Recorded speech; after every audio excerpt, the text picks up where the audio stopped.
למבצע הזה קראו אנטלוזונג. אנשים מובלים, אנחנו מובלים להתרחץ בקור, ואחר כך צריכים לחכות לבגדים עד שהם עוברים את התהליך של חום גבוה. את הדזינסקטור הזה בנו אנשים שהיו במקצוע מסגרים או טכנאים, בכל אופן אותם האסירים שלנו. וגם את המקלחת היה שם סידורים שאפשר היה ואנחנו התרחצנו. וצריך היה לחכות, כמו שאמרתי, שעות. לא היה, כל אחד קיבל רק איזו שמיכה להתעטף ולחכות. המעבר הזה מחום גבוה שהתרחצנו ולחכות על הבגדים הביא אנשים הרבה למחלה, ואנשים היינו עייפים מאוד, חלשים מאוד, והייתה אז פגיעה המונית, אנשים מתו הרבה. עכשיו, מה היה עם המתים?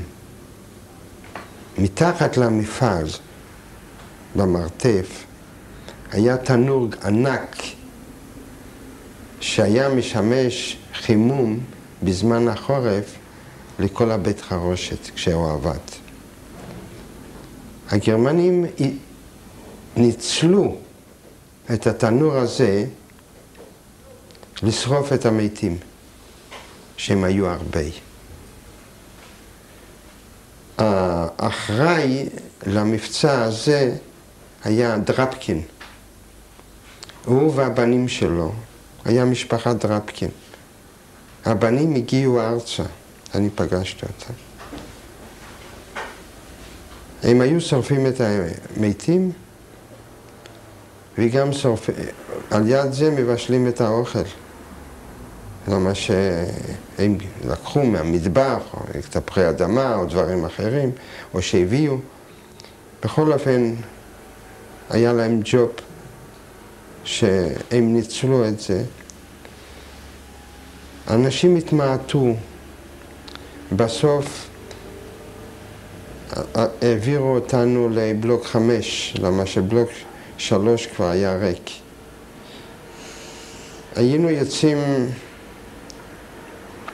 לעבודה בדרך הקשה, אנשים מבוגרים מה שלא החזיקו מעמד במשך היום שמתו בדרך, ביום, צריך היה לסחוף אותם למחנה. במחנה הם יצאו דרך הערובה. היה ראש השנה, ינואר הראשון. איזה שנה זה? 43.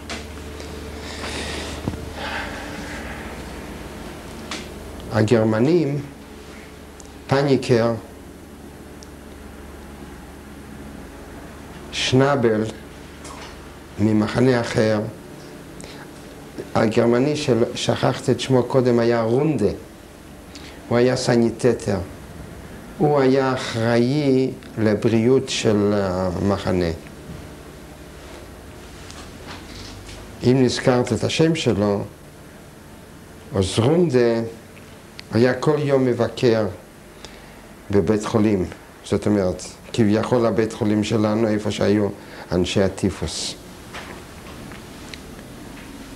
הוא היה מראה את מי לחסל, הוא היה מחניק אותם, חונק אותם. אלה שהיו קלים, שלא היה להם כבר כוח, והוא ראה שהם גומרים, אז הוא עזר להם לגמור. סחפו אותם מתוך הפריצ'ס, והם עברו לחיסול. באותו לילה של 1 בינואר הם החליטו לעשות ספקטקל, זאת אומרת הצגה. 12 בלילה או ב-11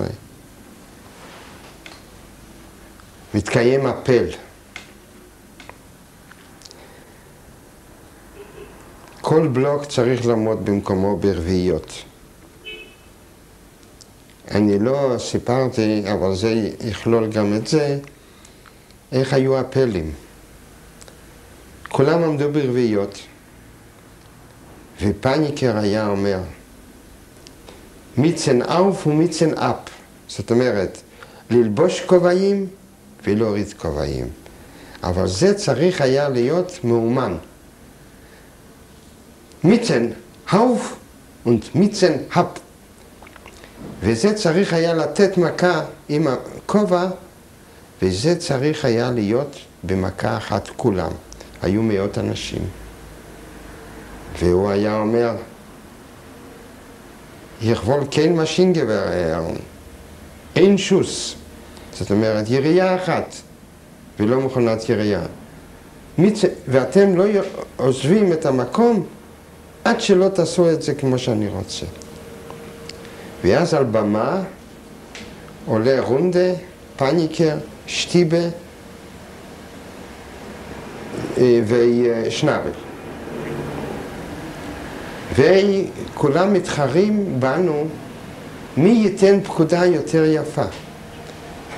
ולפי איזה פקודה אנחנו נבצע את הדבר יותר טוב.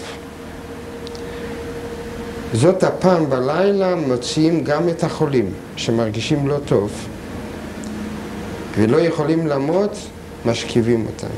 ויש לקחת בחשבון שזה הראשון בינואר באסטוניה, שפחות מאפס אין. ומהלילה הזה גם כן מתו הרבה אנשים. יש לציין שהגרמנים היו שיכורים, זה היה אחרי הסילבסטר שלהם, שהם אכלו ושתו ואחר כך עשו את הספקטקל.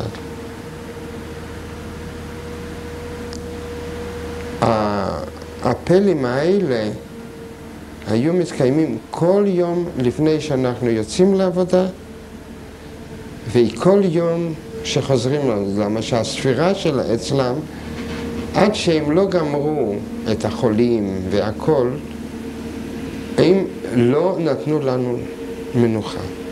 וככה עמדנו שעות.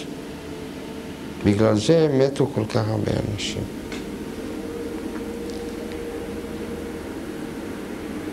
ואנחנו שומעים, אנשים קוראים בעיתונים וזה, ואנחנו יודעים שהחזית, הרוסים התחילו להתאושש והם תוקפים. הסיכוי שלנו היה שרק הרוסים יכולים לשחרר אותנו, כי לנו אין שום סיכוי. אנשים שהצליחו לברוח, היה ילד אחד בן 14, 15, שהוא הצליח כמה פעמים לברוח, תפסו אותו, ועוד אנשים, מי שהיה נהוג לתת 50 מלקות, לא עם מקל, אבל עם שוט היה לפניקר. שזה עשו את השוט הזה משור, החלק של שור, וזה היה טוב באור, שוט מיוחד, וזה היו שמים את הבן אדם, כמו שהיודעים כבר, במסגרת כזו, כיסא מיוחד, והיו נותנים מכות. ככה שלא היו סיכויים, לא היה לאן לברוח, ואנחנו, כמו שאמרתי, כל הציפייה הייתה שהרוסים ישחררו אותם. הגרמנים הכינו כף הגנה, במקרה שהרוסים יתקנו. ואנחנו ראינו גם קרונות, רכבות, שמסיעים בעבודה איפה שעבדנו, מסיעים חיילים הרבה כוח עם נשק, מסודרים, יפה. ראינו גם קרונות של מגן דוד, של הצלב האדום שלהם, מסודרים, יפה, לבן הכל, עם החיות. אבל בחזרה הם היו עם הרבה פצועים, הרבה דם, והגרמנים פשוט ברחו מהחזית. אבל זה לא פסח עלינו גם כן. אני זוכר את היום שעבדנו, אני המשכתי לעבוד בפירמה לנץ, ובנינו שם את כל הבונקרים והכל. היה מקום של מרכזי שהמייסטרים היו שם,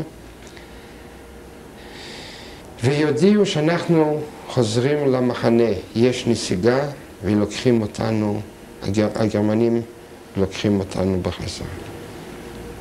בא לי רעיון שאני לא אוכל לסחוף את הכלים שלי, כי זה היה ברזל ובינתיים ארגנתי עוד כמה דברים. אז מקרשים, שם בחצר הזו בניתי מהר מסחלת, שידעתי את זה מהבית, איך היינו כמו ילדים משחקים בזה. כשלאבא לא היה כסף לקנות לנו מסחלת כמו העשירים, אז בנינו לבד. ואני מקרשים בונה לי מסחלת, ואני מביא את זה למחנה, והמחנה יוצא לדרך. אני סוחף את המסחלת על השלג, שם את הדברים שלי, כי אני ידעתי שאם אני אפרט מהכלים שלי, אז לא היה לי שום סיכוי להמשיך לחיות. בדרך אנשים אסטים או גרמנים זרקו מסחלות אחרות יותר טובות. אני החלפתי מסחלת שהייתה עשויה עם ברזל שהיא מתחלקת טוב בקלות על הקרח ועל השלג. הגרמנים גם כן שמים את החבילות שלהם על זה, מצא חן בעיניהם הרעיון, ואנשים, אנחנו סוחבים את המסחלת הגדולה והכלים שלי בטוח. אני לא זוכר כמה זמן הלכנו ברגל, אבל הלכנו יום ולילה, ואנחנו מגיעים בלילה למחנה קיביולי. בבוקר אנחנו נותנים לנו קצת מרק, ואנחנו עולים על הדרדשים לישון, ובבוקר מודיעים לנו שזה יהיה מחנה קיביולי 2. למה שיש עוד מחנה בקיביולי של אנשים מווילנה, יהודים, שזה יהיה קיביולי 1. ויש המנהלים של קיביולי 1, זאת אומרת המנהלים היהודים בתוך המחנה, שהם מיודדים עם הגרמנים, מגיעים לבקר. אם יש פה מכירים או משפחה וזה. ואחד פוגש אותי, שאני מכיר אותו, או כמה אפילו אנשים, ואומרים לי, אתה יודע, זו יצחק, אחיך נמצא בקיביולי 1. אני מוודא את זה ואומרים לי כן. מתברר שיש לי דרישת, אני שולח לו דרישת שלום, והוא שולח לי דרישת שלום. איזה אח? הקטן, הצעיר ממני שנמצא היום בארצות הברית. ושמו? חיים. אנחנו עובדים באותו בית חרושת, מה שאנשים מקיביולי 1. הבית חרושת הזה היה לייצר בנזין, דלק, שעשו את זה מביטום. זאת אומרת, זה מין אבן צהובה שהיא מתלקחת מהר מאוד, כי יש בה הרבה נפט. ובקיביולי נמצא בית חרושת ענק, שמייצרים את הדלק מהאבן הזו, ובזה מועסקים הרבה אנשים להביא את האבן הזו, את הביטום, לבית חרושת, והפסולת של הבית חרושת הזה מובאת עם מתקנים מיוחדים שיוצאים מתוך הבית חרושת, כשיש בהם הרבה אש וכוילון, גחלים.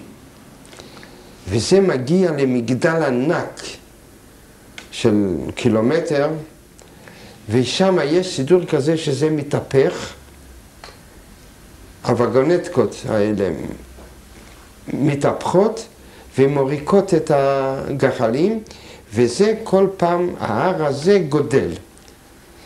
מתחת להר הזה, איפה שנופלים הגחלים, קוברים את המתים. זאת אומרת, מי שמת, מביאים אותו שמה, עוזבים אותו, והגחלים שנופלים, הם מחסלים את הגופות. ולכן אני מוסר לחיים שהוא יקבע את יום העבודה שלו בבית חרושת הזה, וגם אני אהיה שם. ואני מגיע בבוקר לעבודה, ואני פוגש את אחי. בכדי לקדם את האחי עם משהו ביד, אני מביא לו את מנת הלחם שלי שקיבלתי אתמול בלילה.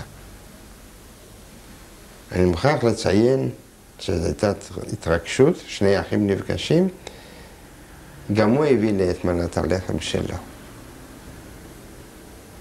מה שיכולנו לעשות זה רק להתחלב ולאכלנו. אנחנו נפרדים והוא חי במחנה אחד ואני מחנה שני. אין מה לעשות. אבל שיחק לי מזלי עוד פעם,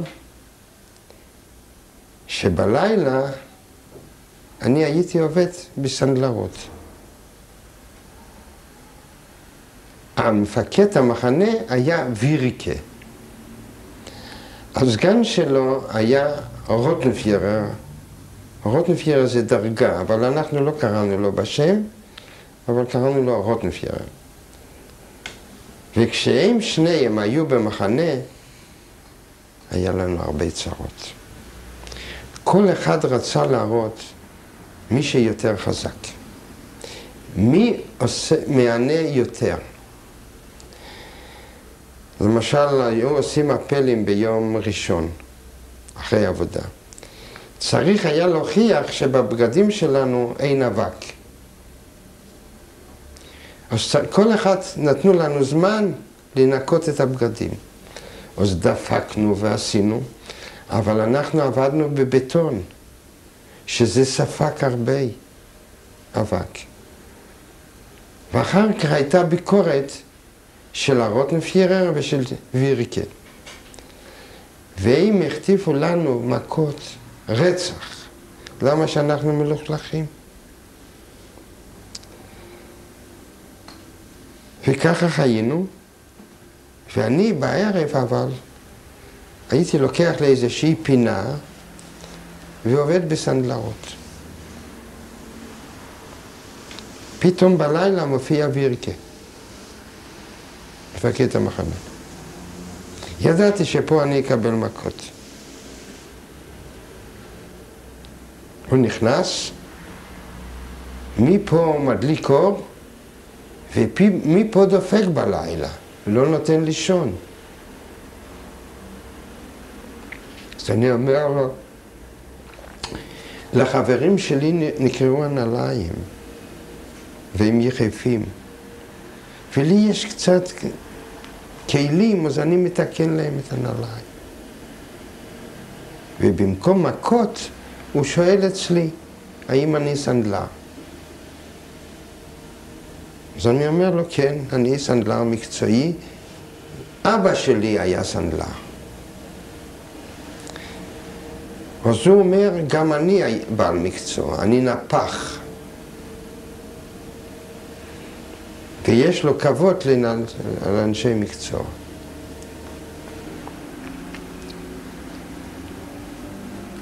והוא אומר לי, מחר בבוקר הוא שאל כל הפרטים, מה שאני עושה ומה שיש לי, איזה כלים. אז הוא אומר לי, מחר בבוקר אתה לא תצא לעבודה. אתה תישאר פה, במחנה. והיא נותן לי מקום בחדר, מיוחד. ואומר לי להביא את כל הכלים, מה שיש לי. מה אני אומר שיהיה לי מזל? המזל היה שבנרווה הגרמנים ניסו לנצל את הבעלי מקצוע לאינטרס שלהם, לצרכים שלהם. אז הם ארגנו סנדלריה יפה, ובעלי מקצוע היה מווילנה הרבה, ושם הייתה סנדלריה טובה, בעלי מקצוע, והגרמנים דאגו למצרכים. אבל אותי לא קיבלו. למה ראשית כל אני הייתי פליט, לא הכרתי אותם. וכל אחד שמר שהוא יעבוד והשני לא. בתנאים הרבה יותר טובים. כי בסנדלריה אז נתנו אוכל והכל היה חם. אבל כשהם עזבו את נרווה, הסנדלרים, הם לא דאגו, הם היו מפונקים, הם לא דאגו לכלים שלהם.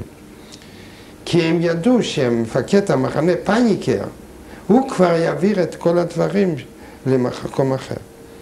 אבל היות והנסיגה הייתה מהירה, והגרמנים הספיקו לברוח, אז הכל נשאר בנרווה. זאת אומרת שהכלים שלי ואני הייתי מיוחס. לא לקחו את הכלים, כי הם היו דלים, ורק אני יכולתי להסתדר איתם. אז כנראה שווירקה ראה הזדמנות להקים את הבית מלאכה שלו, שהוא יהיה בעל הבית. ולמחרת הוא הביא גם זוג מגפיים שחבר שלו, כי בקביולי הייתה הגנה אנטי-אווירית גדולה של הגרמנים, וזה היה שייך ללופטוואפה, לחיל אוויר. הם עשו בלונים שנגד הפצצות,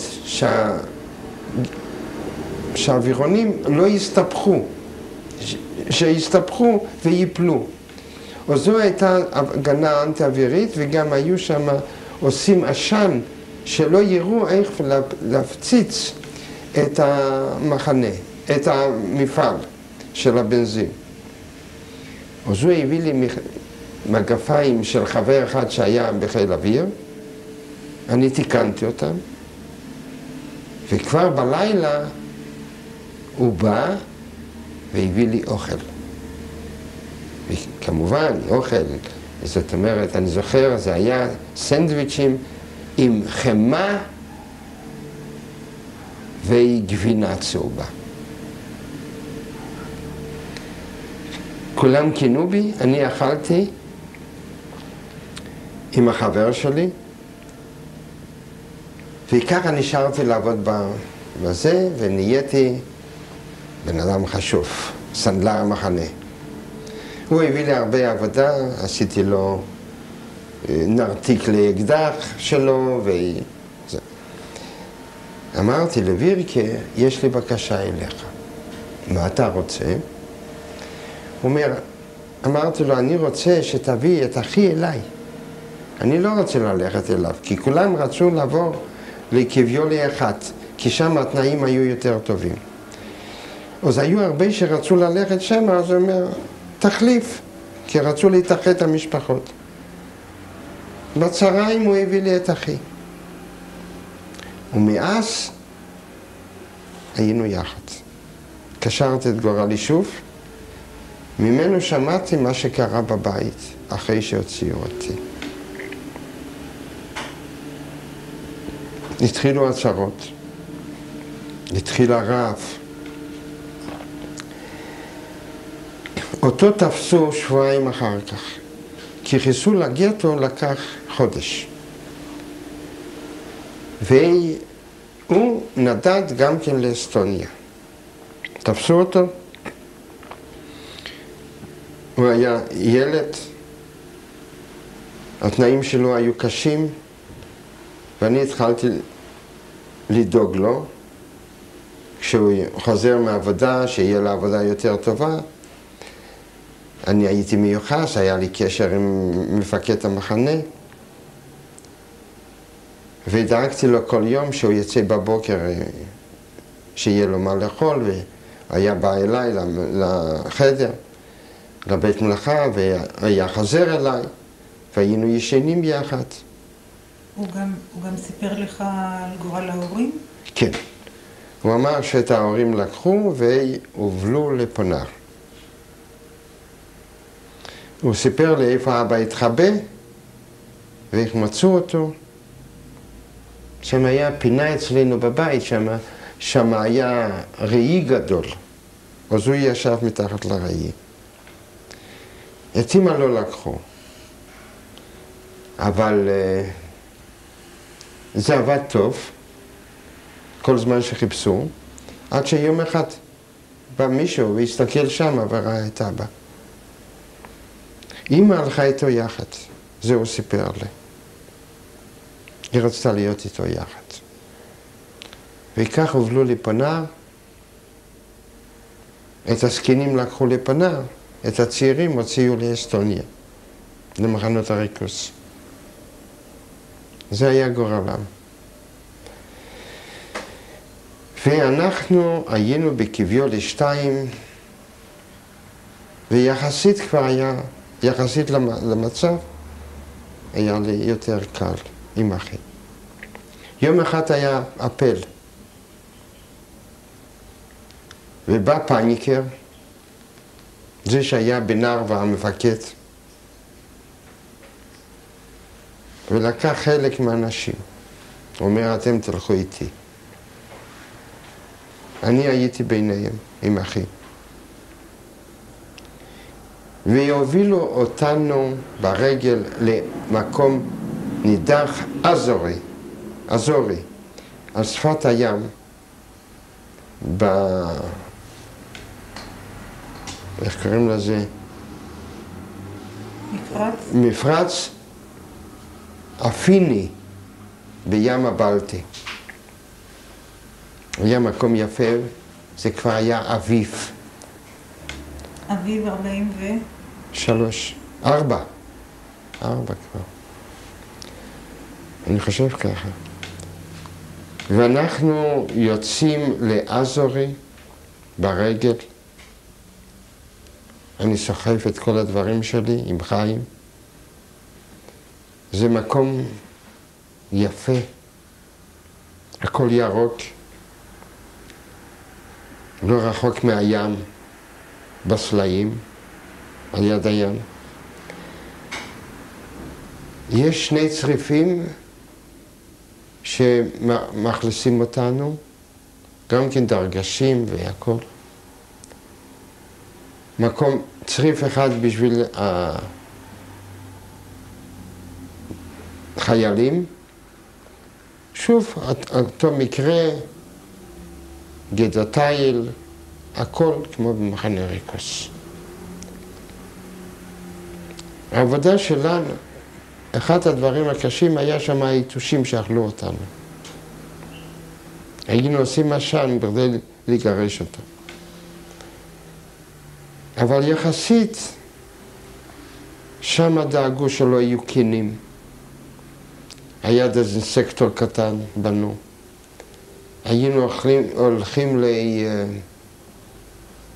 לעיקר אחד, שם היה מקום שהוא הרשה להתרחץ.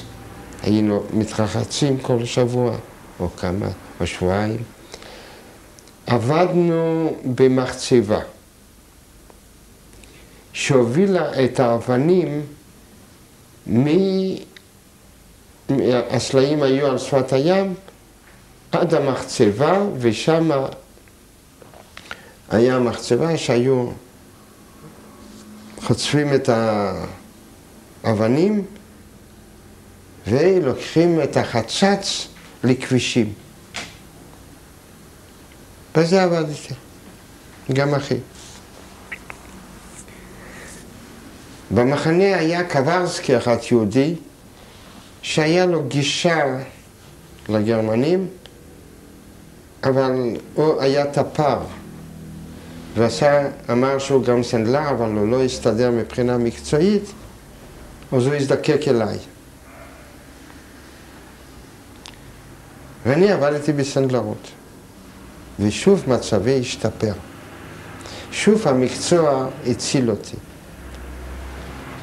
זה היה שבלילה אני עבדתי בסנדלרות, ומצאו שאני סנדלר, ונהייתי בבית מלאכה.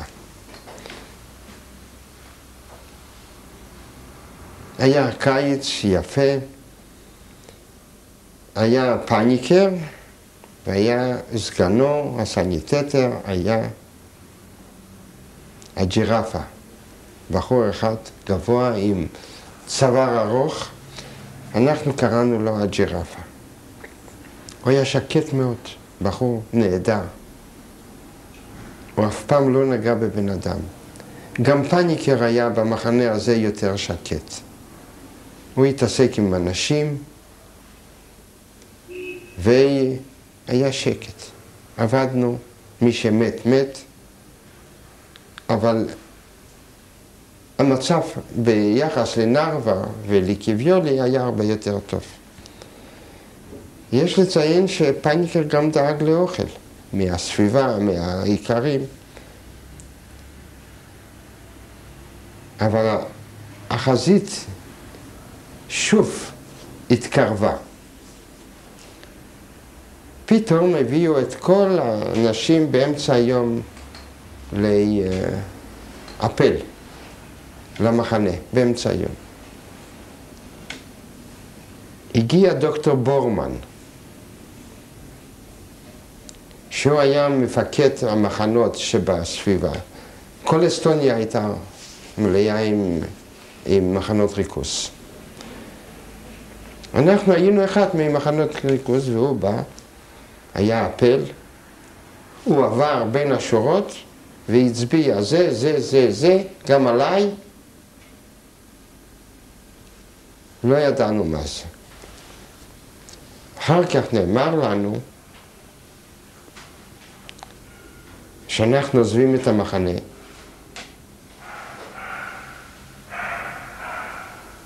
היות ונצטרך הרבה זמן ללכת ברגל, אז הוא בתור רופא מוציא את החלשים וייתן להם רכב, אוטו מסע, שייסעו קדימה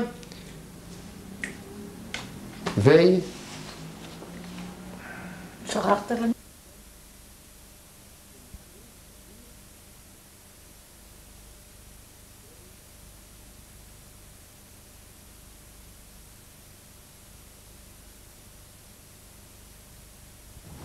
קלטת מספר 10, ציפי קיכלר מעיינת את יצחק זוהר וילוז'ני.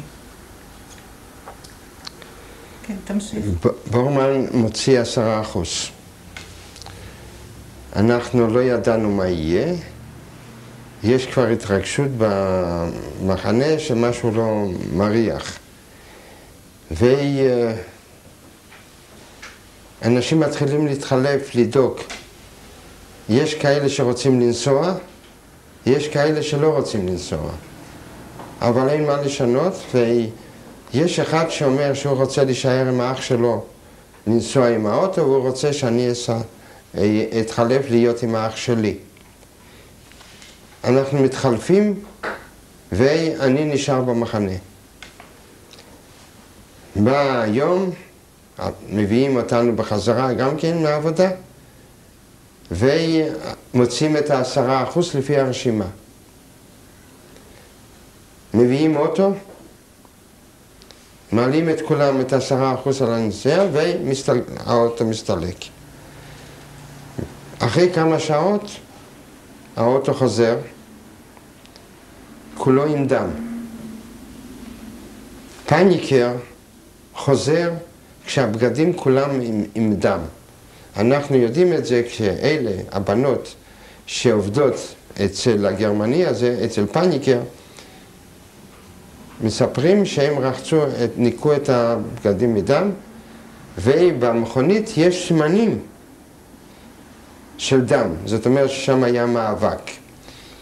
ניגש אליי הג'ירפה, הוא רואה אותי ואומר, אתה איציק, צרכת לנסוע עם 10%. אז אני אומר, לא, אני התחלקתי. אז הוא אומר, אם היית נוסע עם 10%, כבר היית בעולם הבא. אנחנו מוחזרים, הטרנספורט, חוזרים לקביולי. מקביולי מעמיסים אותנו על רכבת, והם מביאים אותנו לריגה. בריגה מעמיסים אותנו על אונייה מר דה לה פלטה, שזאת אונייה של בהמות, העברת בהמות, ואנחנו נוסעים עם הבלטיק, עם הים. האונייה הזו בדרך מותקפת, אבל אנחנו מצליחים להגיע לדנציג. בדנציג אנחנו יורדים על החוף, מהחוף אנחנו מגיעים לנהר ויסלה, ושם בברקות מעמיסים אותנו, ואנחנו מגיעים למחנה ריכוז שטוטוף. על איזה תקופה אתה מדבר כבר? זה הכל המדובר בקיץ, 44. ואנחנו מגיעים למחנה מפורסם שטוטוף. בשטוטוף מביאים אותנו למקלחות. במקלחת הזו מוצאים אותנו ערומים לגמרי. ואנחנו עוברים ביקורת, אנחנו צריכים להיות ערומים לגמרי. ואנחנו מכניסים אותנו למקלחת. כפי שידוע היום, זאת הייתה מקלחת שהולכת לקרמטוריום. אבל אותנו מובילים בכיוון אחר, כביכול שהתרחצנו, אנחנו מקבלים בגדים, זורקים לכל אחד בגד, נעליים, אם זה לפי מידה או לא לפי מידה, זה לא חשוב. ואנחנו לא מכירים אחר כך אחד את השני, אני לא מכיר את אחי. למה שאנחנו מקבלים פעם הראשונה את הבגדים עם הפסים. ואנחנו מובאים לבלוק במחנה שטוטוף. במחנה שטוטוף זה היה אכזר כשאין כמוהו. שם נמצא שטובנלטסטר, אחראי, שמכות בכל פינה. הלילות הן איומות. אנחנו צריכים לישון 4 במיטה, ואין מקום, והוא רוצה סדר. והמיטות נופלות בלילה, כי אין מקום, והכל מלווה במכות. האוכל שם הוא נורא, שם יש גם קרמטוריום, מי שלא בסדר, לוקחים אותו תקף הצידה והוא נשרף. אנחנו שם בערך חודש. אנחנו אחרי החודש הזה, יש סלקציה. מנסים מי מאיתנו יותר חזק. בוחרים בצורה כזו שאנחנו רצים כמו סוסים, והראשונים מקובלים, והשניים תקף לוקחים אותם הצידה. וככה מאלה החזקים ביותר בוחרים 1,000 איש. 1,000 איש תקף שמים אותנו בצד, נותנים לנו מעילים, ואומרים לנו שאנחנו יוצאים לעבודה למפעל מסוים. לא יודעים לאן. באותו לילה אני אציין, נאמר לי שאצל השטובנלטסטן יש פטיש סנדלרים. אני גונב אותו. אני משיג גם בשטוטוף מרציה סנדלרים, תמורת מנת לחם שלי, ובצורה כזו אנחנו יוצאים לדרך ברכבות, ברכבת. 1,000 איש. את כל מה שהיה לי, כלים ובגדים וכל זה, הכל נשאר בשטוטהוף, אנחנו יוצאים ערומים. זה רק הבגדים שיש לנו עם הפסים. אנחנו מגיעים לעיירה שיינברג. שאומרים לנו, זה אביב? לא, זה סתיו. אנחנו מגיעים לשיינברג, עיירה יפה, הכל ירוק, ואנחנו מובילים אותנו ברביעיות לכיוון מחנה שאנחנו עוד לא יודעים. בדרך יש פרי, כמו בווירטנברג, שם פרי בצד של הכבישים, ואנחנו מרימים את הפרי שמונח על הרצפה. כשאין פרי על הרצפה, אנחנו קוטפים מהעצים, ונהיה בלגן, כולנו רעבים, אחרי כמה ימים שלא היה, והגרמנים יורים בנו, ויש לנו כבר פגועים, שאנחנו סוחבים אותם למחנה. אנחנו מגיעים למחנה דאוטמרגן. זה כפר קטן, והשם של המחנה על שם הכפר. מכניסים אותנו בבוץ, בין ערים, אדמה בוצית. יש שם כמו במחנה של אורוות סוסים. יש שם הרבה בלוקים. יש שם מכל הלאומים, השולטים שם עם פולנים במחנה הזה. גם כן גדרי תיל, שמירות, הכל. הפולנים אומרים לנו, יהודים מלוכלכים, פה אנחנו נגמור אתכם. פה יהיה הסוף שלהם. וזה נראה ככה. מה אימן? אוכל אנחנו יודעים, מצב קשה. אני מסתובב במחנה, רואה את המטבח, רואה את הצריפים, איפה נגור, עומד על יד המטבח,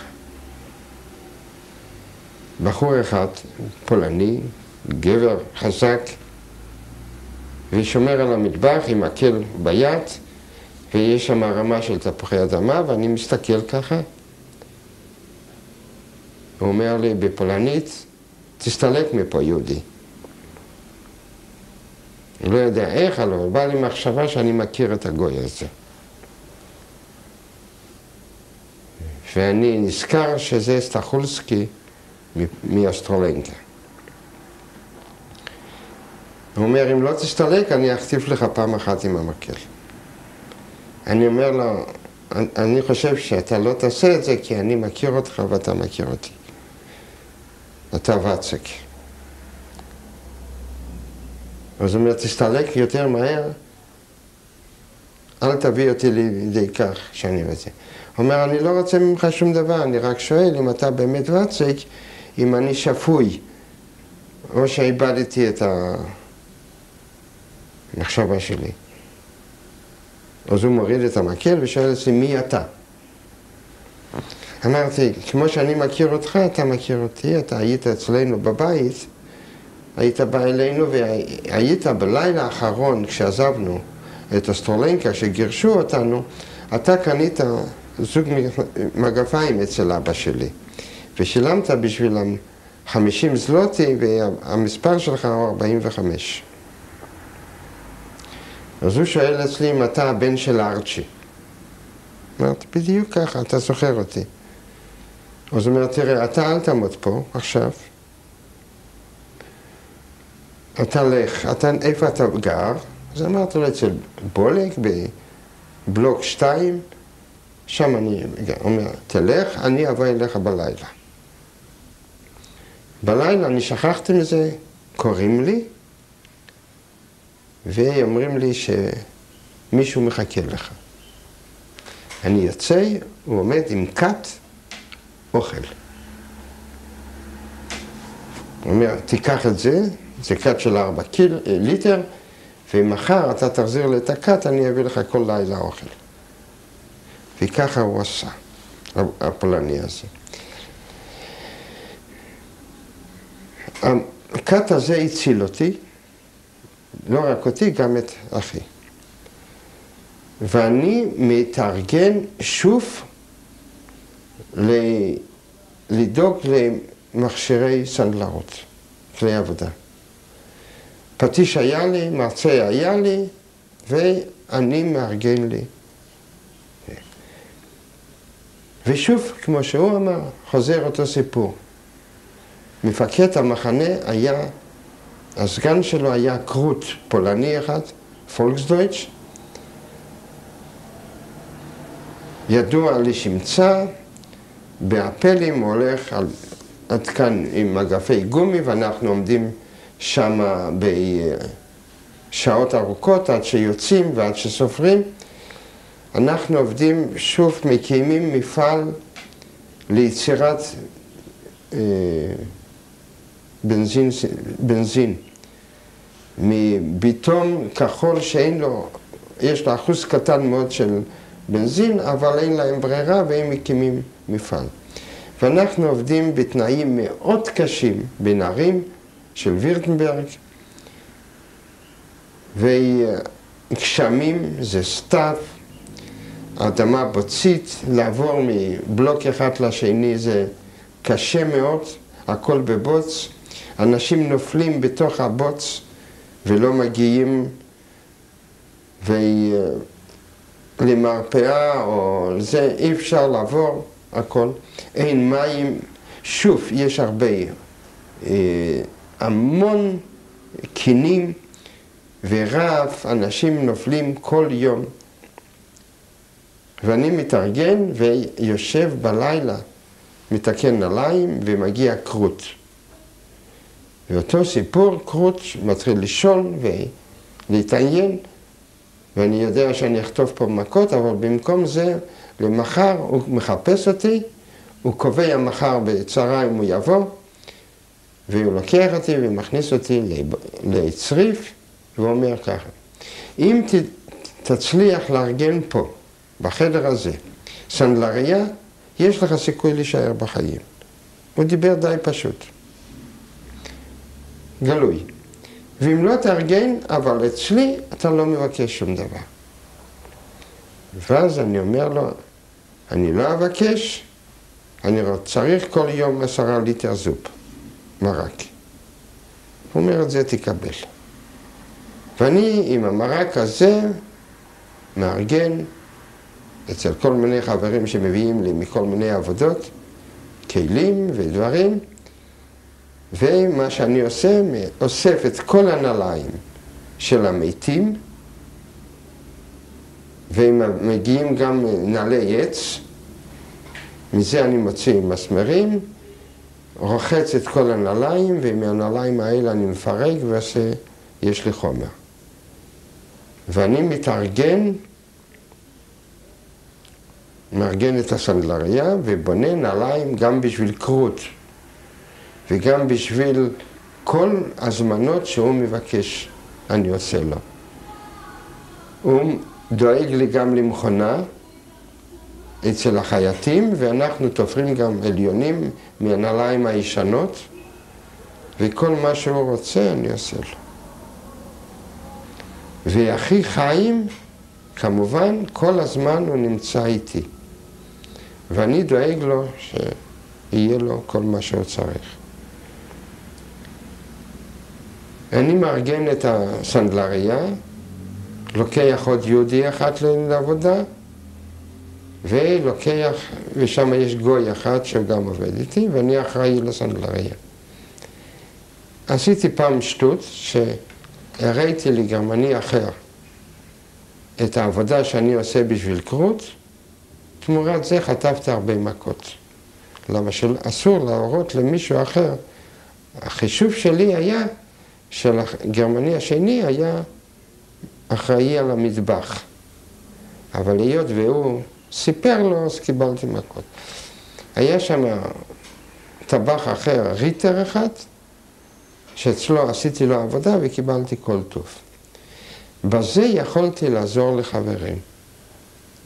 אחד מאלה היה דוקטור דבז'צקי, שיש לי ספר שלו, וכתוב שהוא מזכיר את כל זה, את העזרה הזו.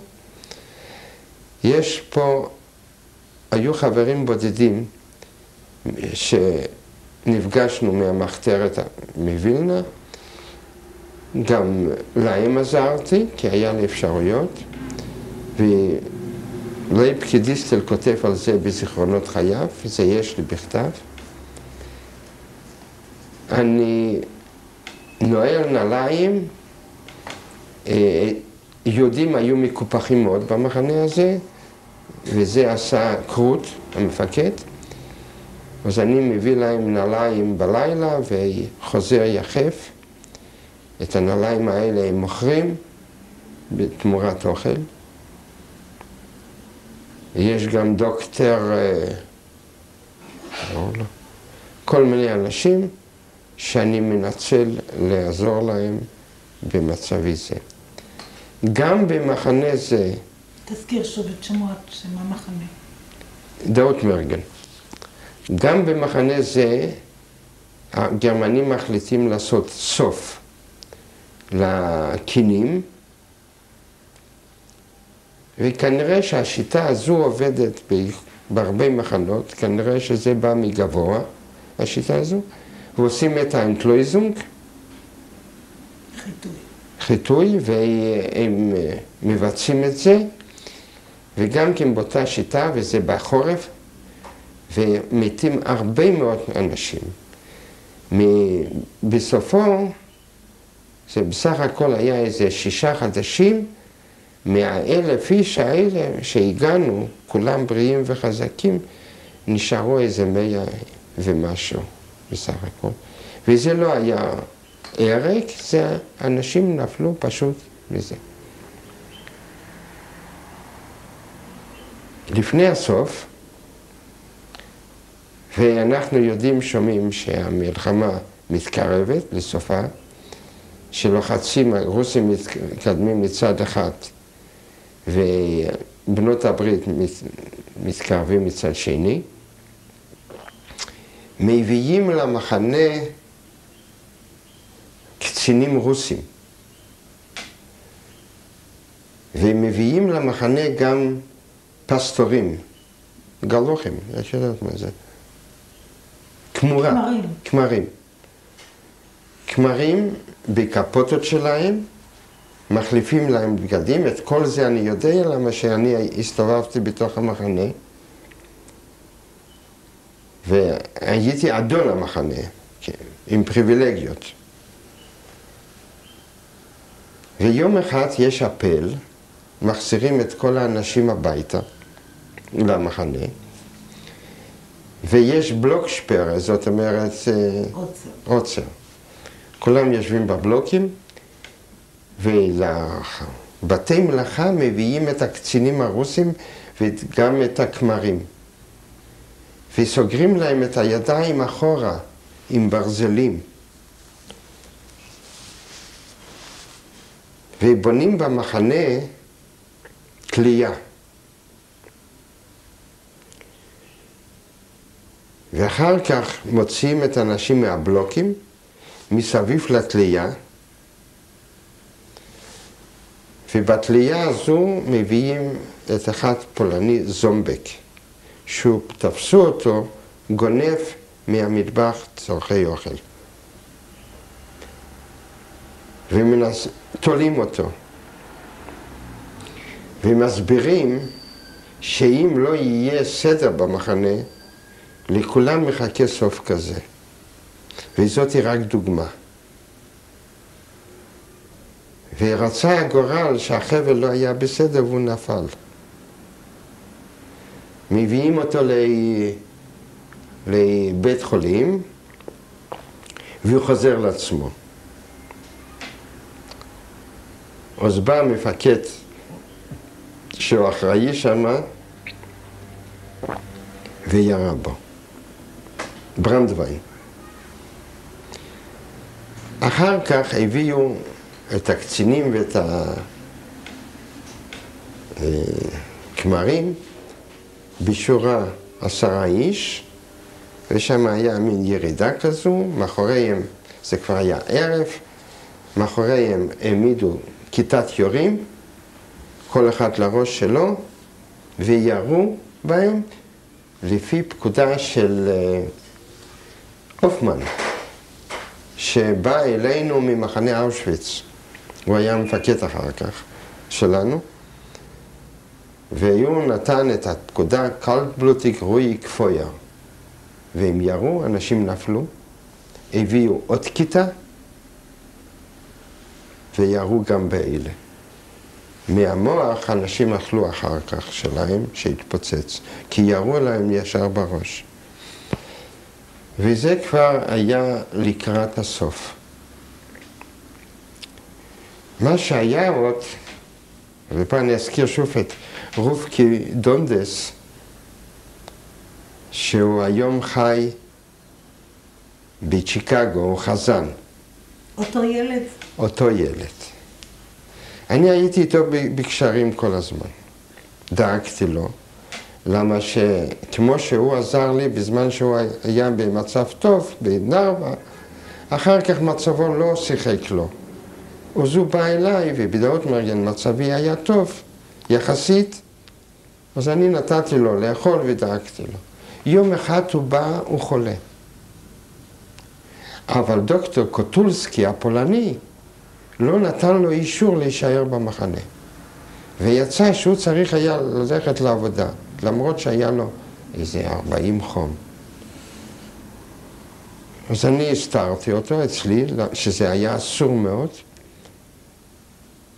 ולמחר בבוקר, לא, זה היה באותו ערב. אליי אסור היה להיכנס.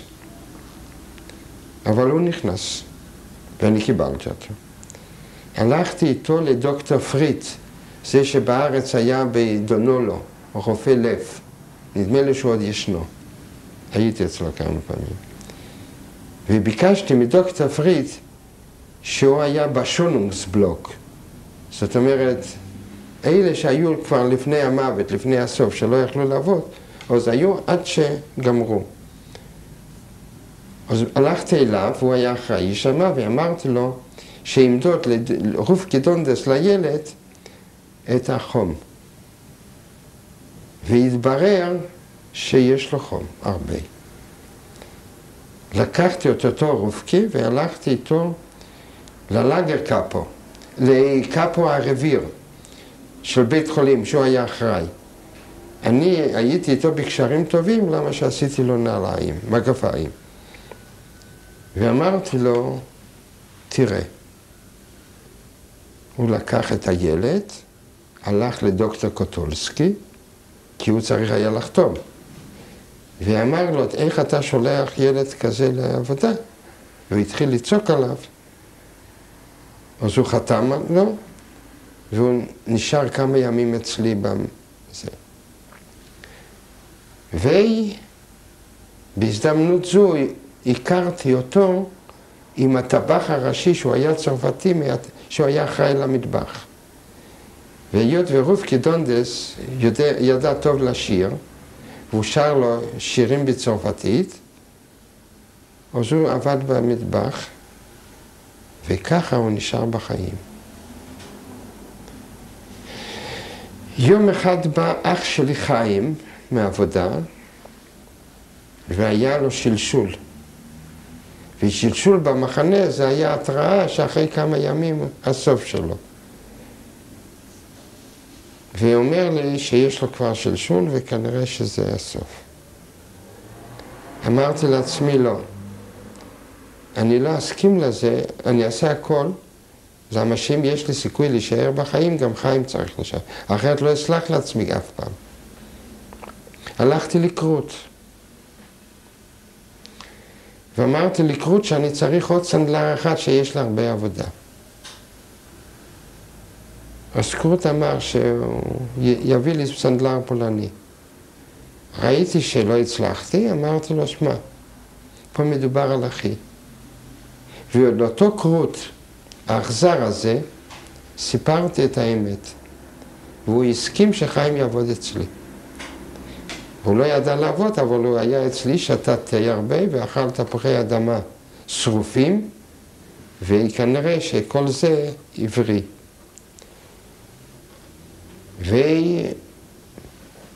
וככה זה נמשך. המצב באחרונה היה השתפר במחנה דאות מארגן. לא היו כינים, הביאו מים, וגם החליפו מפקד.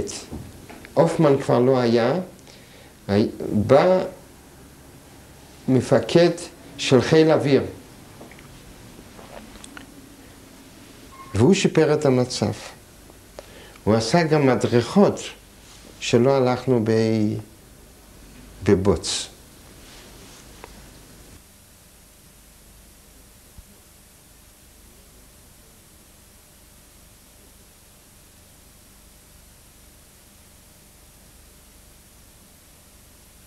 כבר מראיינת את יצחק זוהר וילוז'ני.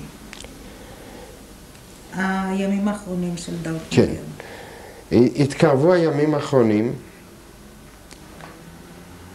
היו הפצצות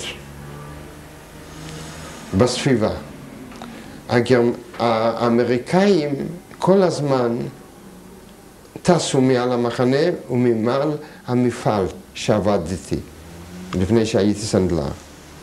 אבל הם לא עשו שום דבר. ואנחנו לא הבנו מה פשר הדבר. הם רק עברו ביעף. והייתה חגיגה, הצליחו, המפעל הצליח. הוא התחיל לייצר בנזין. אז עשו חגיגה גדולה. ואז באו אותם האווירונים שביקרו כל הזמן, אבל אחריהם באו מפציצים כבדים. והפציצו את כל המפעל. לא נשאר ממנו כלום. ואיפה הייתם כולכם? היינו במחנה, צחקנו. לא פחדנו, אבל הם עוד דבר עשו. הם טסו מעל המחנה, סימנו אותו, ולא הפציצו. ביום האחרון של המחנה, הם עשו סימן של המחנה, והם ירדו לצריפים של ה-SS. עד כדי כך הם ידעו בדיוק מה שנעשה.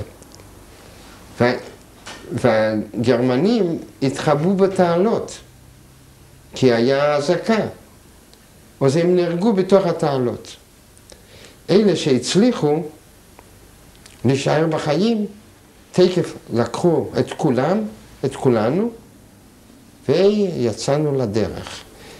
התוכנית שלהם, לפי שאמר לברנדווין, זה אחראי לכל הדרך, לכל הטרנספורט, שצריך היה להביא אותנו לדכאו. ובדכאו לחסל אותנו. כי שם היה להם תנאים. אבל אנחנו הלכנו ברגל. ביום הם פחדו שנלך, כי האווירונים טסו עלינו, אז הלכנו בלילות, וביום היינו שוכבים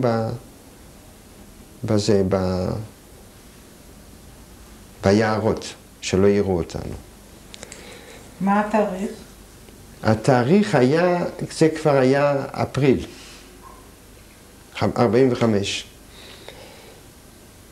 וכשבבוקר יצאנו, אחרי לילה בתוך היער, אז באו גרמנים ואמרו, לאן אתם מובילים את האנשים? הלוא פה כבר מתקרבים אמריקאים. או שינו כיוון. כששינו כיוון, אז אמרו לנו, הנה, תראו, פה מתקרבים הצרפתים. הם לא ידעו מה לעשות איתנו. לילה אחד היינו גם בגורן, ישנו. אז הם רצו לשרוף אותנו עם הגורן. אז שם השתבש משהו ולא עשו את זה. וכל מי שהיה עייף בדרך, אז הם חיסלו. הם לא השאירו חיים. מי שלא יכול היה ללכת, אז הם חיסלו.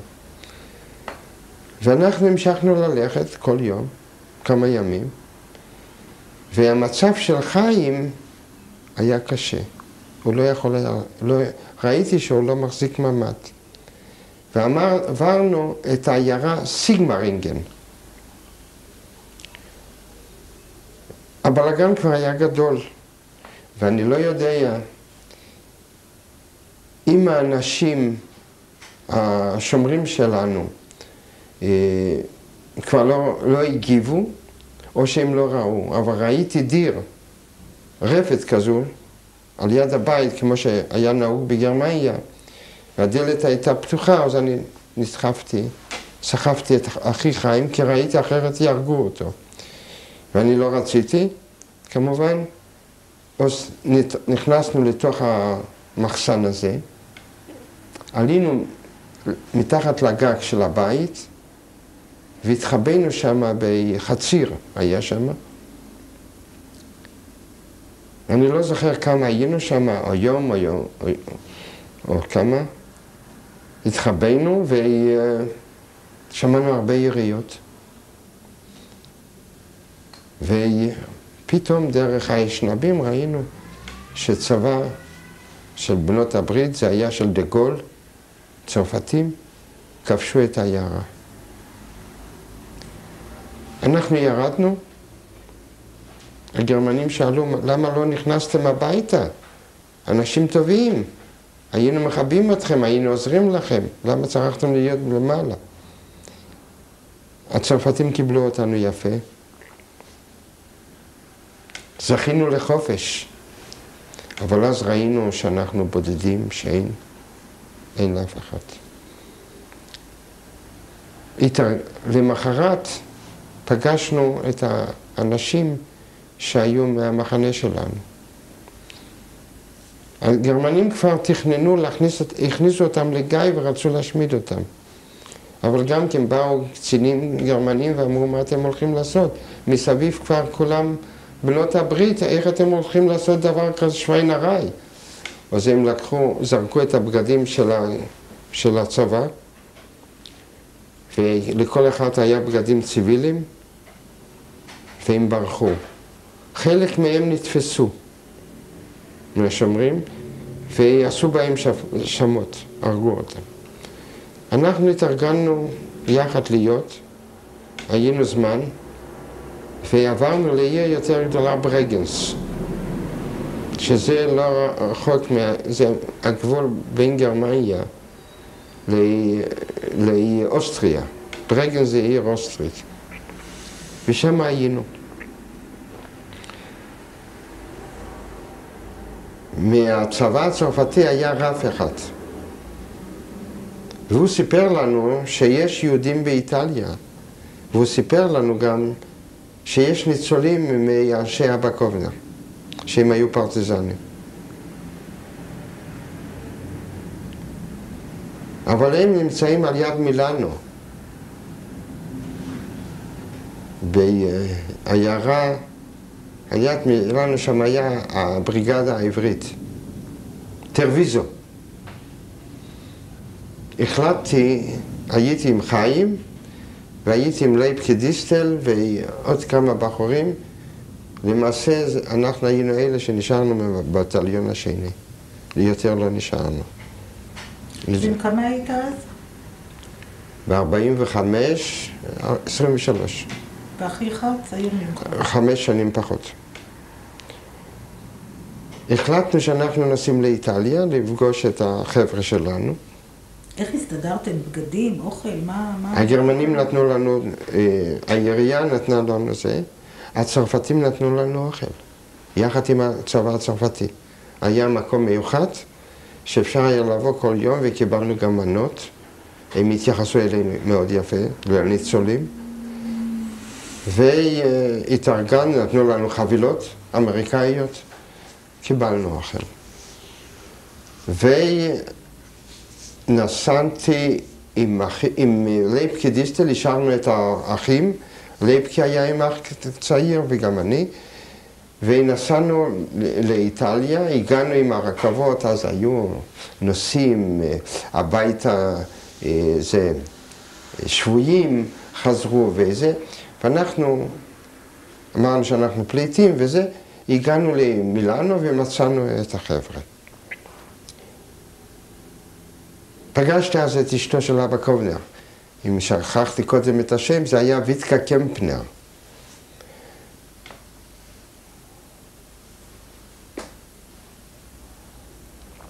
היחס שלה היה, לפי הרגשה שלי, שהם אשמים. היה להם הרגשה לא טובה כשראו אותנו.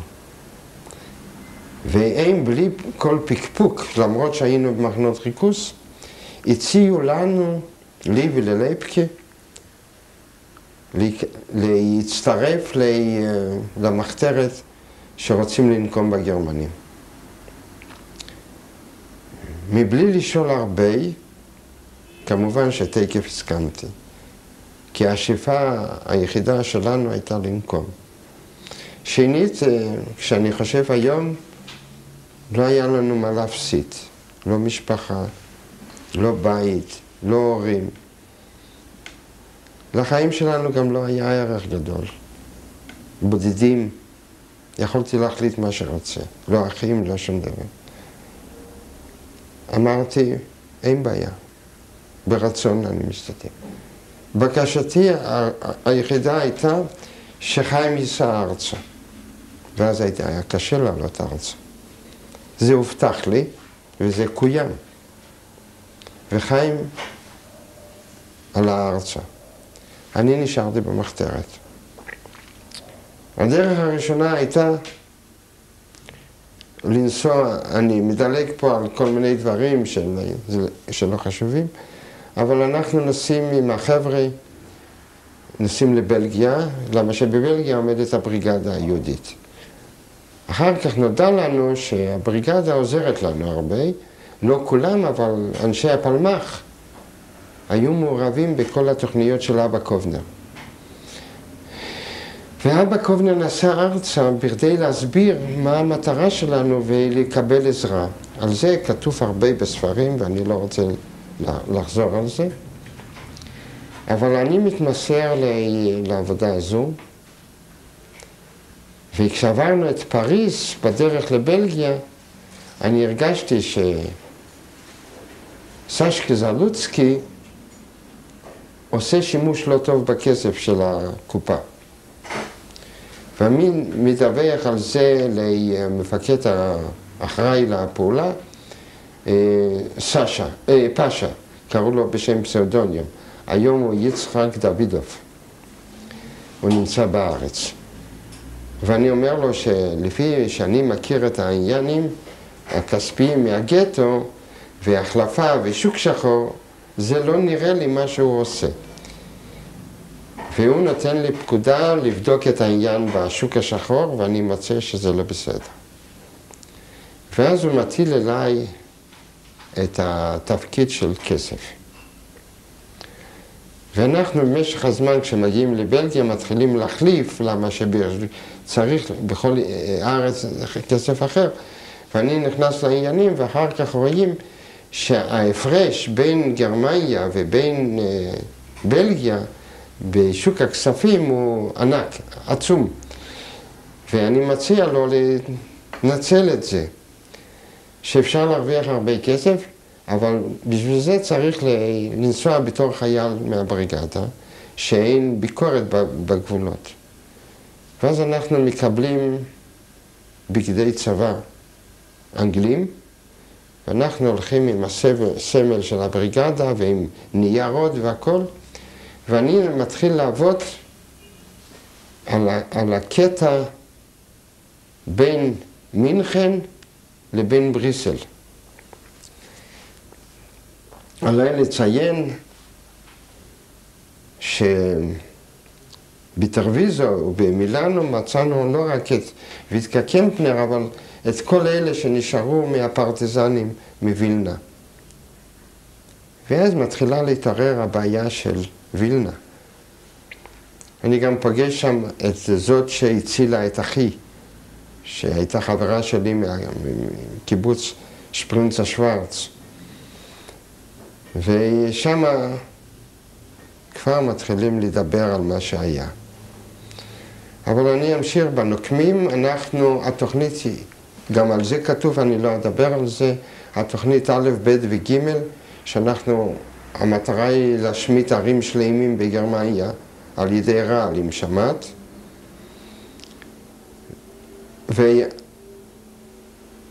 ואומרים לנו שבסוף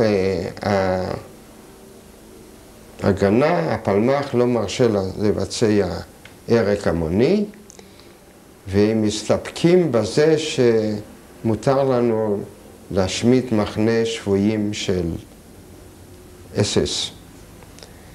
יש ויכוח בינינו, בבלגיה, עם הבריגדה, ואני טוען שמה שאנחנו נעשה מותר לנו, כי את נקמת דם ילד קטן עוד לא ברא השטן.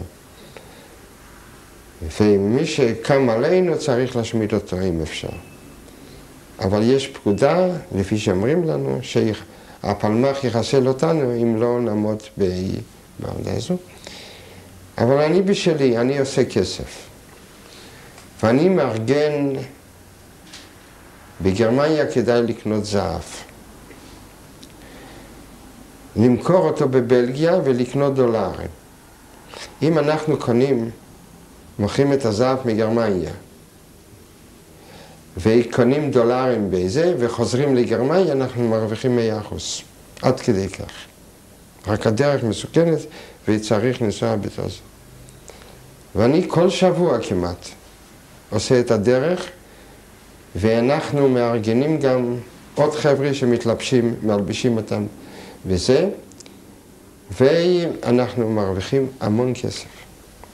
הכסף הזה מאפשר לנו להחזיק מעבדה בצרפת, הכסף הזה נותן לנו אפשרות איזה 60 איש להתקיים,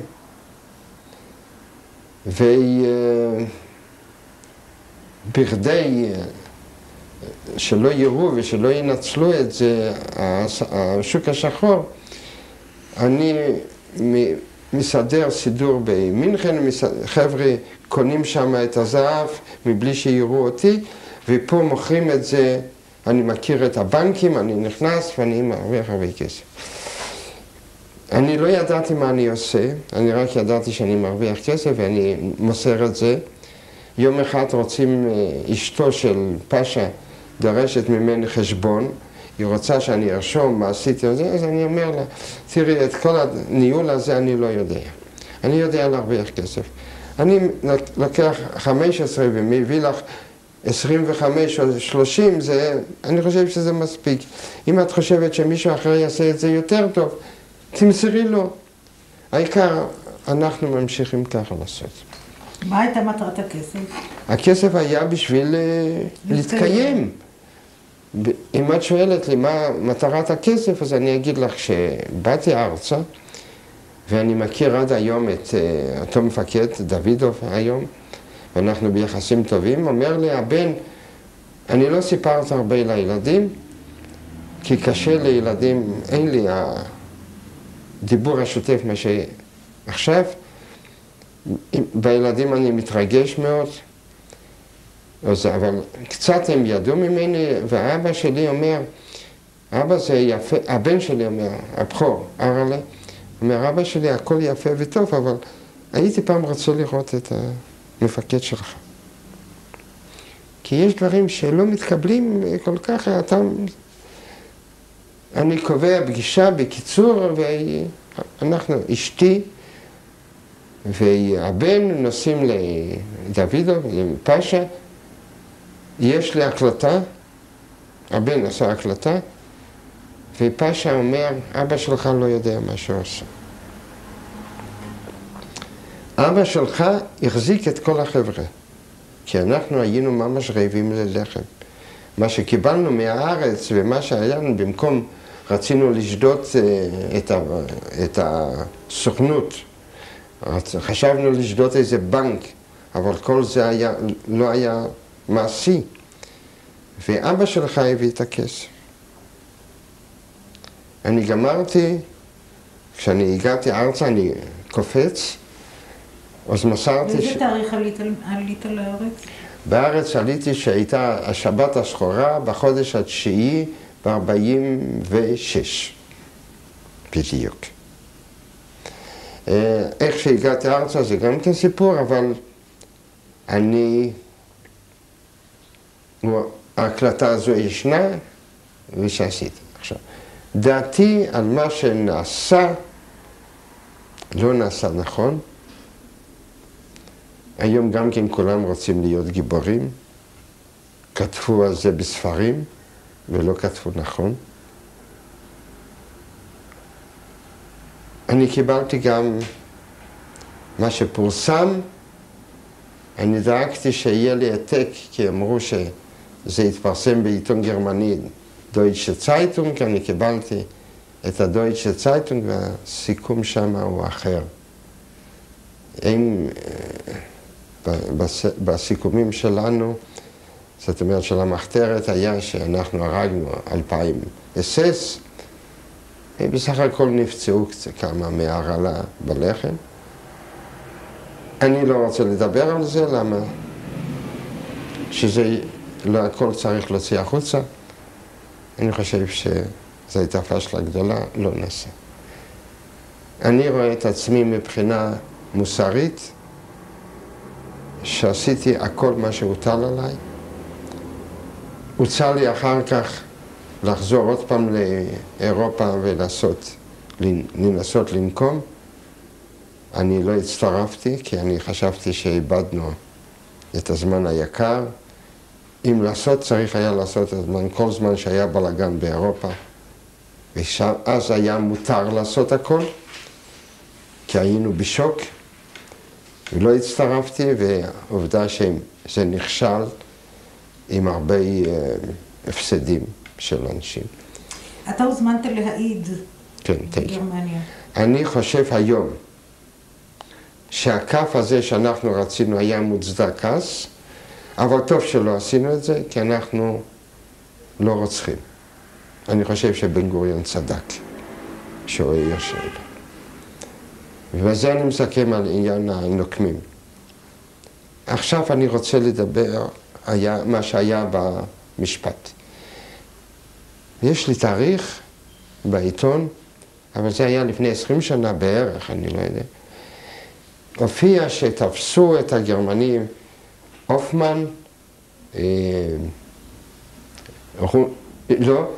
פניקר, שנאבל ועוד אחד. ואני הכרתי את שלושתם. קרוט, פניקר ושנאבל. אבל היה עוד רביעי אחד. ואני לא זוכר עכשיו, ולא הכרתי אותו, לכן אני לא זוכר אותו.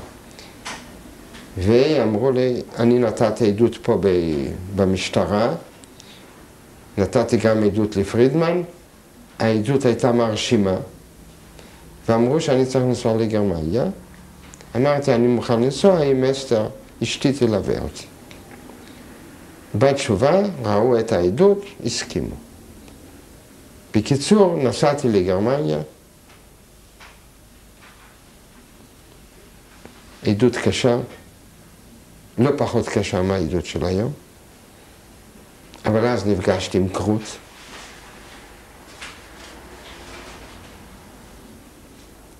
פגשתי את הופמן ופגשתי את שנאבל. העדתי לפניהם 4 שעות. הפסק דין היה הופמן לכל החיים. קרוט קיבל 12 שנה, ושנאבל נדמה לי קיבל, פניקר לא נתפס, שנאבל קיבל גם כן 10 שנים. אני האשמתי אותם בכל מה שהם עשו. אני העדתי שאני, לפני בית המשפט, שאני הכרתי אותו טוב כל יום. אני הכרתי את אשתו והכרתי את הבנות שלו. ואני סיפרתי איך עשיתי עם הגפיים לאן שהוא הוביל אותי, כמו בגסטהאוס צטראו באחת שעשיתי למגפיים. וכל מיני דברים.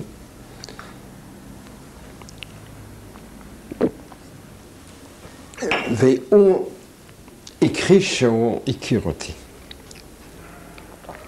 אבל כשסיפרתי את המקרה עם גסטהאוס ציטראובה, הביאו את האישה מהבית קפה גסטהאוס ציטראובה, והיא העידה שאני אמרתי את האמת, שאני עשיתי לה מגפיים. הם אמרו לי שבית משפט יודע, בחקירה שתי וערב, שאני טעיתי, לא היו לו שתי בנות, הבית משפט יודע שהיו לו אישה אחת, בת אחת. אמרתי, תראו, אני זוכר את זה טוב, אמרתי, אני לא הייתי אסיר, אני לא שאלתי אצלו אם זאת אשתו, לא שאלתי תעודות, ולא תעודות לידה של הילדות. הוא אמר לי שזאת אשתו וזאת הבנות, תכן שזאת הייתה זונה שלו, אבל אני הייתי אז אסיר וזה אני מילאתי. באותו משפט נודע לי שרונדה, שהיה סניטטה מנרווה, העיד לטובתם, לטובת שנאבל.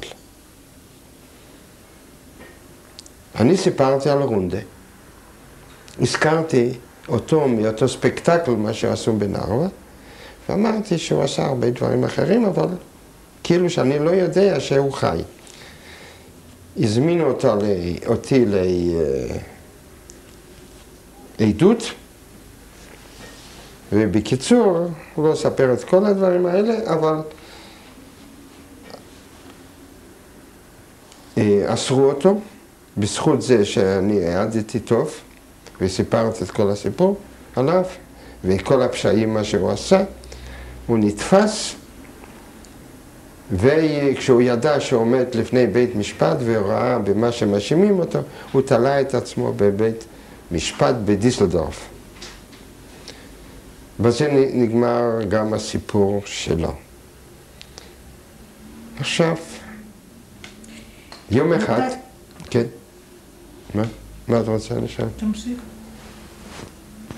יום אחד אני חבר בלפיד הייתי, ורגע. הוזמנתי להצגה בהבימה.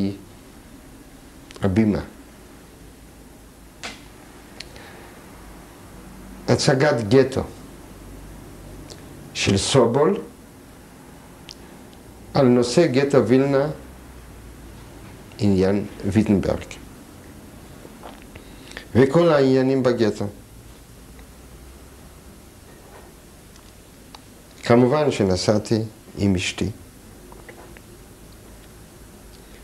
לפני שנכנסנו להצגה, פגשתי את ויטקה קובנר. היא אומרת, טוב יצחק שאתה פה, אם יהיה צורך אתה תעמוד לצידי. אמרתי, נראה. טוב שנפגשנו.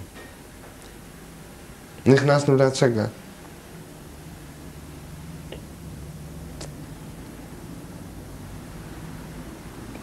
הרגשתי בהצגה הייתה קשה מאוד. כל האיסורים וכל דרך האיסורים עמדה לפניי. מאוד התרגשתי.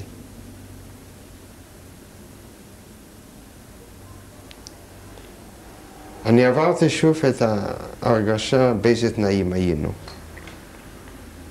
לפי דעתי, הצגה הייתה טובה מאוד. האווירה בעולם של נוער, הרוב, הייתה מחושמלת. זאת אומרת, לפי דעתי, לא רק עליי, אבל ההצגה מבחינה חינוכית השיגה את שלה. לא יודע למה היא לא הייתה הרבה בארץ, למה לא פרסמו על כך ולא הסבירו על כך. אני חושב, כמו כל העניין של השואה בארץ, שהיא לא קיבלה את ההסבר הנכון, זאת הייתה שגיאה פטאלית. אבל אני ישבתי, עוד פעם, אני זוכר טוב מאוד, בהרגשה קשה מאוד. ואני חושב, המסר הזה, מה בסר רצה להעביר, אני חושב שהוא עשה את שלו. אבל אולי, עליי זה השפיע אחרת. למה התכוונה גברת קובנר שהיא אמרה תעמוד לצידי? חכה, אני לא יודע. ואחרי ההצגה הזו, הקשה הזו, היה דיון. ואריק ברנע, שארגן את זה, וישב בסר, וישבה ויטקה קמפנר. נגמר? גמרנו?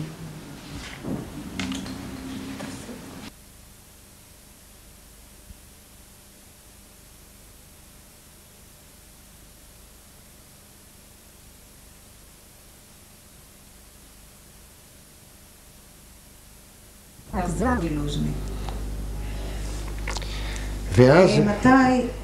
נדבר... אתה רוצה, תגמור את המסר של ההצגה. כן. ואז יש דיון בנושא גטו וילנה, וויטקה קמפנר, ויטקה קובנר, אומרת שכל ההצגה היא לא בסדר.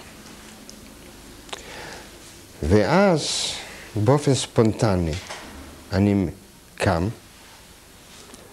וזה מוציא אותי מהכלים, ואני אומר, תראי ויטקה, כל הצגה שהייתה ושיהיה, היא בסדר. אנחנו היינו כמו עכברים בכלוב, והגרמנים נהגו בנו מה שהם רצו. וכל המחתרת שלנו הייתה משחק צופים. נגד גרמנים לא צריך היה להילחם ככה. זה משחק צופים בלי נשק. אנחנו צרכנו להילחם איתם בתנאים שלהם, וזה לא היה נכון כל הגישה. זה התעורר ויכוח בארץ גדול. עד היום הוא לא נגמר. אני בהזדמנות זו רק רוצה לציין שאני גם היום בדעה שהדרך של לב פאו לא הייתה נכונה. זהו. מתי התחתנת? התחתנתי ב-48. 9. איפה התחתנתם? כן, פה בחולון. 50, סליחה. 50. ונולדו לכם 3 בנים. כן, 3 בנים נולדו לנו. אני הייתי שנה בקיבוץ. אחר כך עזבתי את הקיבוץ, ואני החלטתי שאני, היות והחיים שלי נוצלו בזכות סנדלרות, אני החלטתי שאני אמשיך, אבל עברתי לאורתופדיה. אני ניצלתי את הנסיעות שלי לגרמניה, ואני היום אורתופד גדול, ככה אומרים. אני רשמתי לזכותי 3 פטנטים בינלאומיים. אני ידוע, ואני נהנה מהעבודה שלי. אני הקמתי בית חם, 3 בנים, יש לי 6 נכדים. סיפרת לילדים? קצת מאוד, אבל האווירה בבית היא של ניצולי שואה. ניצולי שואה. הנכדה שלי הייתה עכשיו בפולין, ויש אווירה, באופן מיוחד, הבנים, הייתי גם באותו מסלול איפה שהייתי באסטוניה, עם 2 בנים, עשינו גם וידאו, וזהו. אני מאוד אוהב את המקצוע שלי, האכזבה שלי הכי גדולה היא מצה"ל. שאני פיתחתי נעל בשביל צה"ל, והיא לא נוסתה עד היום, למרות שהחיילים, זה מציל הרבה חיילים. יש לך סיוטים? בבקשה? יש לך סיוטים? כמובן, כל החיים הם סיוטים שהם משפיעים עליי. אני מקווה שהרעיון הזה יוציא קצת מתח. אבל השואה היא, כמו שאמרתי תקף בהתחלה, אני חי את השואה כל יום. אני לא נפרד ממנה. ויש הרבה התנהגות שהיא תוצאה מהשואה. אני רואה את החשוב שלי, העזרה לזולת, המציל נפש אחת, כאילו הציל עולם ומלואו, וזה מוביל אותי כל החיים.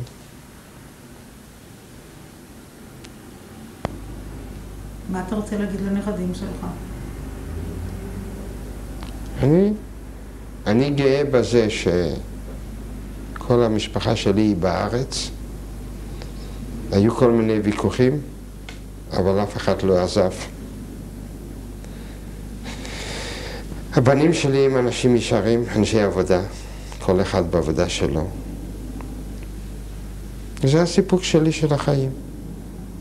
אני לא מתערב במפלגות, כי אני שונא את זה. אני לא מצדיק כל התנהגות בשביל קיום. מה אתה רוצה להגיד לנכדים?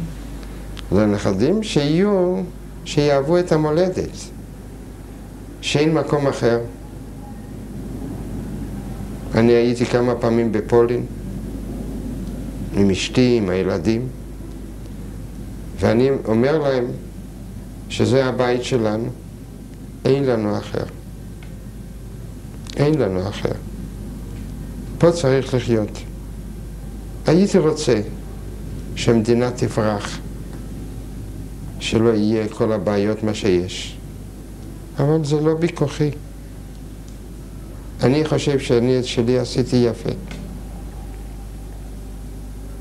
אני מוכיח גם בסוף, אם תצלמו את התמונות, שהכל אמת, שלכל יש הוכחות. אני חושב שגם הבית הזה, שהוא תוצאה מהעבודה שלי, ושל אשתי במשותף, הקמנו בית יפה. וזה הכי חשוב. המסר שהמדינה הזו תישאר דורי דורות. זה חשוב, שיהיה שלום. תודה רבה לך, מר זוהר. בבקשה. זאת התמונה של הוריי, זיכרונם לברכה. אבא שלי, אהרון וילוז'ני. האמא, רייזה וילוז'ני, מהבית פלוטקין. התמונה צולמה בערך ב-37 או 8. זאת התמונה שלי הראשונה שעשיתי בגרמניה אחרי השחרור ממחנה ריכוז. זאת תמונה שהצטלמתי בתור חייל מחופש של הבריגדה היהודית. בבגדים האלה השתמשתי בכדי לעבוד בקבוצת הנוקמים. וצריך היה לעבור את הגבולות, או זה היה לנו הכי נוח. זאת תמונה שקיבלתי פה בארץ מחבר, מתקופה 1940, כשהייתי חבר בהכשרה בקיבוץ בווילנה, בריכוז קיבוצי השומר הצעיר. אני הראשון מצד שמאל שיושב למטה.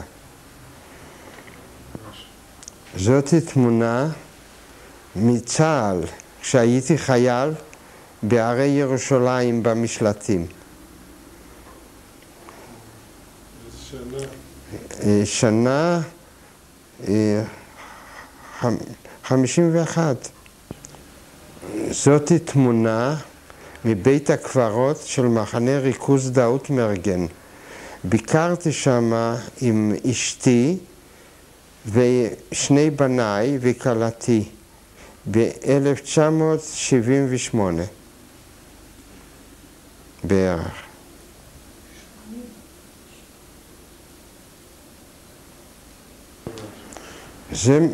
זאת תמונה שנייה ממחנה דאוטמרגן, המצבה לזכר היהודים שהושמדו במחנה הריכוז דאוטמרגן. שתי התמונות נעשו בשנת 87. זאת תמונה מהכת שקיבלתי ממנו אוכל במחנה דאוטמרגן מאת הפולני ואצק סטחולסקי שסיפרתי עליו.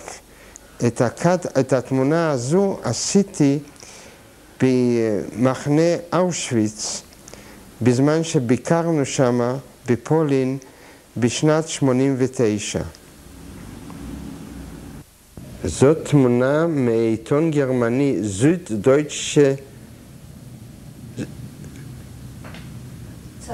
זידווסטדויטשלנד משטוטגרט, שכתב על העדות שלי במשפט נגד קרוט, הופמן ושנאבל.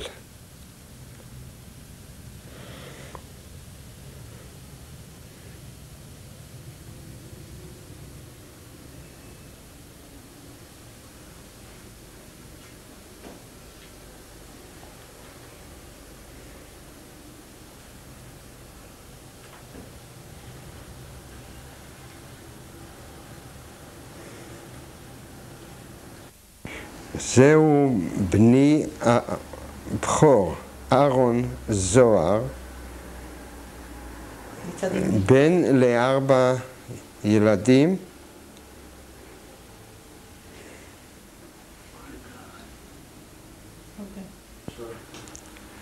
השני מצד ימין זהו אהרון, האחרונה מצד שמאל זאת אשתו. שם. אסנת זוהר, ובאמצע הבן השני עם אשתו. זה הבן קובי, מספר 2, ואני מצד ימין. זה הבן השלישי עם אשתו שרה. הבן עמית זוהר. זו תמונה שלי ושל אשתי, ואני מחבק את הנכד ערן. הבן של אהרון זוהר. זאת תמונה של נכדה בכורה של הבת של אהרון זוהר. שמה הדס. בתמונה הראשונה מצד שמאל, זאת נכדה רותם של בן הבכור אהרון זוהר. זאת הנכדה הכי קטנה, עדי, הבת של אהרון זוהר בן הבכור. נכדה ליטלי של הבן השני, קובי. זאת הנכדה אדר של קובי. זהו ספר שכתב מרק דבוז'צקי, דוקטור מרק דבוז'צקי, שהיה יחד איתי במחנה ריכוז דאוטמרגן. הוא היה נציג של הקונגרסים היהודים, יליד וילנה. והוא בספר הזה שהוא נתן לי, בהדגשה, כותב על העזרה שאני נתתי לו במחנה דאוטמרגן, וזה הציל את חייו. אחרי כל מה שעבר עליי, מצאתי את חברתי ואשתי בחיים, שותפה לכל דבר, לטוב ולקשה. כמובן שאני אוהב אותה, אני מאושר איתה. זה אחרי 46 שנה. נקווה להגיע לעוד כמה שנים טובות. אחרי כל מה שעבר גם עליי, פחות מה שיצחק, אבל גם עברתי הרבה. אני גם ילידת פולין, מצאתי את יצחק, וזה בעלי שאנחנו כבר הרבה שנים ביחד, מאושרים עם המשפחה שלנו, עם הילדים ועם הנכדים. תודה.